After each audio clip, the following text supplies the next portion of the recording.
Welcome to my YouTube channel Madni Talimat. Please subscribe and press the bell icon for more videos. बिस्मिल्लाहिर्रहमानिर्रहीम।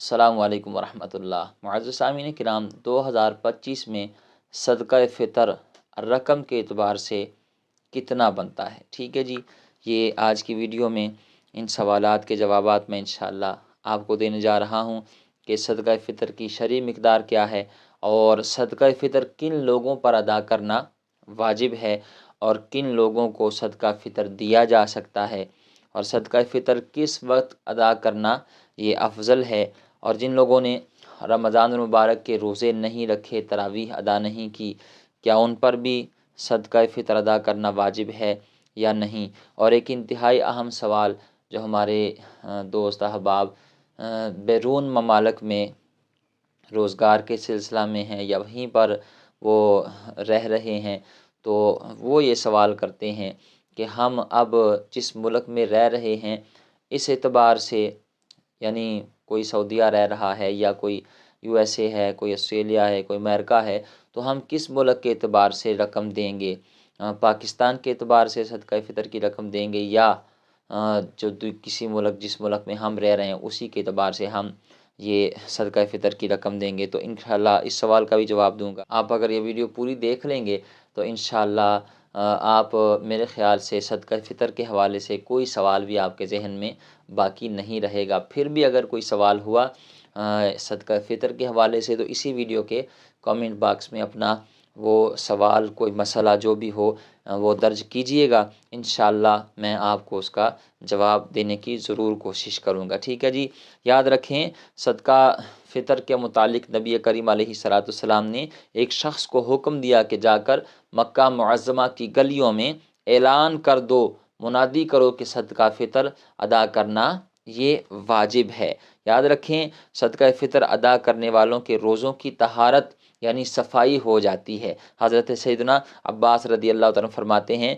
कि नबी करीम अलैहिस्सलाम ने सदका फ़ितर इसलिए मुकर्रर फरमाया ताकि फ़ुज़ूल और बेहुदा कलाम से रोज़ों की तहारत हो जाए और साथ ही गरीबों की मदद भी हो जाए। यानी इंसान से रोज़ों में बहुत सारी कमियां रह जाती हैं, हमारी गफलतें, हमारी सुस्तियां, हमारी कमज़ोरियां बंदा कर जाता है, लेकिन जो बंदा सदका फ़ितर अदा करता है तो फरमाया कि बेहुदा कलाम से और फजूल बातों से रोज़ों की तहारत हो जाती है जब बंदा सदका फ़ितर अदा करता है। ठीक है जी। और हज़रत सैयदना अनस बिन मालिक रदी अल्लाह तआला फरमाते हैं कि नबी करीम अलैहिस्सलाम ने फरमाया कि जब तक सदका फ़ितर अदा नहीं किया जाता बंदे का रोज़ा ज़मीन और आसमान के दरमियान मुअल्लक़ रहता है। इसलिए जिन लोगों पर सदका फ़ितर वाजिब है, अभी मैं इंशाअल्लाह आपको बताऊंगा कि सदका फ़ितर किन पर वाजिब है, जिन लोगों पर सदका फ़ितर वाजिब है वो सदका फ़ितर ज़रूर अदा करें। ये चलते हैं सवालात की तरफ।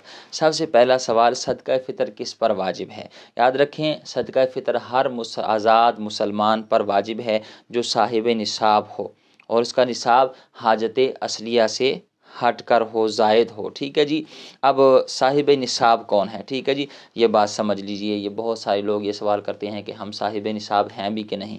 तो याद रखें मालिक निसाब होने से मुराद, साहिब निसाब होने से मुराद ये है कि जिस शख्स के पास 7.5 तोले सोना या इससे ज़ायद या 52.5 तोले चांदी या इससे ज़ायद या फिर 52.5 तोले चांदी की जो कीमत बनती है उतनी रकम जिस शख्स के पास हो या फिर उतनी मालियत का माल तिजारत हो, यानी किसी शख्स के पास न सोना है न चांदी है और ना उसके पास नकदी कैश है, लेकिन उसके पास माल तिजारत है, तिजारत का सामान है, तिजारत का माल है जिसकी कीमत 52.5 तोले चांदी की कीमत को पहुंचती है, तो ऐसा शख्स साहिब निसाब है और उस पर सदका फ़ितर वाजिब है। ठीक है जी।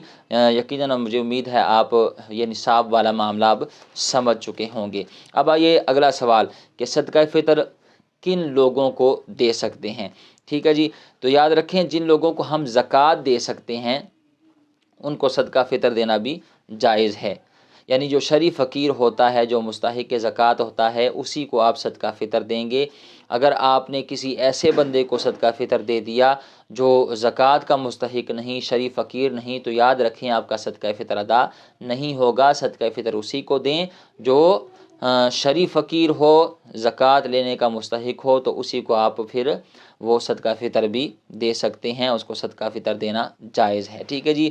اگلا سوال، یہ بہت اہم سوال، بہت سارے لوگ یہ پوچھتے ہیں کہ جن لوگوں نے ماہ رمضان المبارک کے روزے اور تراویح ادا نہیں کی، کسی وجہ سے، کوئی بیمار تھا یا کوئی سفر میں تھا، یا ویسے ہی غفلت کی وجہ سے انہوں نے روزے نہیں رکھے، تراویح نہیں ادا کی، تو پھر کیا ان پر بھی صدقہ فطر واجب ہے؟ تو اس حوالے سے یاد رکھیں، اگر آپ کسی شرعی عذر کی وجہ سے آپ نے تراویح ادا نہیں کی، روزے نہیں رکھے، آپ بیمار تھے یا سفر میں تھے یا کوئی اور مسئلہ تھا، اور آپ نے روزے نہیں رکھے، تراویح ادا نہیں کی، تو پھر بھی صدقہ فطر، اگر آپ صاحب نصاب ہیں تو آپ پر صدقہ فطر ادا کرنا واجب ہے۔ یعنی اگر آپ نے روزے نہیں رکھے پھر بھی اگر صاحب نصاب ہیں تو آپ پر صدقہ فطر ادا کرنا واجب ہے۔ صدقہ فطر ادا کرنے کے لیے روزہ رکھنا، تراویح ادا کرنا یہ شرط نہیں ہے۔ ٹھیک ہے جی۔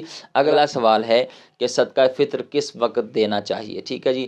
تو یاد رکھیں، ویسے تو آپ پورا رمضان، کسی بھی وقت رمضان میں آپ صدقہ فطر دے سکتے ہیں، رمضان سے پہلے بھی صدقہ فطر ادا کر سکتے ہیں، لیکن جو اس کا افضل وقت ہے وہ یہ ہے کہ عید کی صبح صادق ہونے کے بعد نماز عید ادا کرنے سے پہلے صدقہ فطر ادا کرنا یہ زیادہ افضل ہے، بہتر ہے۔ لیکن اس سے پہلے بھی اگر آپ صدقہ فطر دے دیں گے تو پھر بھی صدقہ فطر ادا ہو جائے گا پورے رمضان میں یا رمضان سے پہلے۔ ٹھیک ہے جی۔ اب آگے چلیے، یہ بہت اہم سوال، کچھ لوگ جو بیرون ملک رہ رہے ہیں تو وہ سوال کرتے ہیں کہ ہم پاکستان کے اعتبار سے وہ صدقہ فطر کی رقم دیں یا ہم جس ملک میں رہ رہے ہیں اس اعتبار سے۔ تو اس حوالے سے یاد رکھیں، آپ جس ملک میں رہ رہے ہیں، وہ آپ آسٹریلیا میں رہ رہے ہیں، یو ایس اے میں رہ رہے ہیں، انگلینڈ میں رہ رہے ہیں، یا سعودیہ میں ہیں، یا کسی بھی دوسری کنٹری میں ہیں، تو آپ نے اسی ملک کے اعتبار سے وہاں پر جو رقم بنتی ہے صدقہ فطر کی، میں بھی آپ کو بتاتا ہوں کہ کتنی بنتی ہے، تو آپ نے اسی اعتبار سے ہی وہ رقم ادا کرنی ہے۔ ٹھیک ہے جی۔ یعنی جو پاکستان میں ہیں وہ پاکستان کے اعتبار سے دیں گے، اور جو بیرون ملک ہیں وہ بیرون ملک کے اعتبار سے صدقہ فطر کی رقم دیں گے۔ ٹھیک ہے جی۔ اب جو پاکستان میں، چلیں یہ پہلے سمجھ لیں فطرانہ کی شرعی مقدار کیا ہے۔ اگر آپ گندم یا آٹے کے اعتبار سے فطرانہ ادا کرنا چاہیں تو یاد رکھیں، گندم کے حساب سے اگر کوئی صدقہ فطر ادا کرنا چاہتا ہے تو نصف سا بنتا ہے۔ ٹھیک ہے جی۔ اب نصف سا کیا ہے؟ تو یاد رکھیں، نصف سا اگر کلو کے اعتبار سے نصف سا کو دیکھا جائے تو نصف سا بنتا ہے 1 کلو 920 گرام۔ ٹھیک ہے جی۔ یعنی یہ 2 کلو سے 80 گرام جو ہے یہ کم بنتا ہے نصف سا۔ یعنی گندم یا آٹا محتاط انداز میں اگر آپ صدقہ فطر میں دینا چاہیں تو 2 کلو ایک صدقہ فطر بنتا ہے۔ ٹھیک ہے جی۔ اب اس کی رقم کتنی بنتی ہے، اس بار دارالافتاء اہل سنت نے جو چارٹ دیا ہے وہ بنتا ہے پاکستان میں 240 روپے گندم کے اعتبار سے۔ ٹھیک ہے جی۔ 240 روپے فی کس، یعنی جس پر بھی صدقہ فطر واجب ہے وہ ادا کرے گا تو اس کا صدقہ فطر ادا ہو جائے گا۔ اگر آپ جو کے اعتبار سے ادا کرنا چاہتے ہیں، یعنی کسی کو اللہ نے مال دیا، وہ کہتا ہے کہ میں گندم کے اعتبار سے نہیں دیتا، میں جو کے اعتبار سے دیتا ہوں، تو جو کے اعتبار سے 700 روپے بنتا ہے، کھجور کے اعتبار سے 2400، اور کشمش کے اعتبار سے 6000 روپے بنتا ہے۔ بہرحال کم از کم جو ہے وہ جو گندم کے حساب سے بنتا ہے وہ بنتا ہے 240 روپے۔ مجھے امید ہے آپ نے اس ویڈیو سے بہت کچھ سیکھا ہوگا۔ اس ویڈیو کو لائک ضرور کیجیے گا، کمنٹ کیجیے گا، کوئی مسئلہ ہو وہ بھی کمنٹ کیجیے گا، اور اپنے دوست احباب کے ساتھ شیئر ضرور کیجیے گا۔ اللہ تعالی ہمیں سمجھنے کی، عمل کرنے کی توفیق عطا فرمائے۔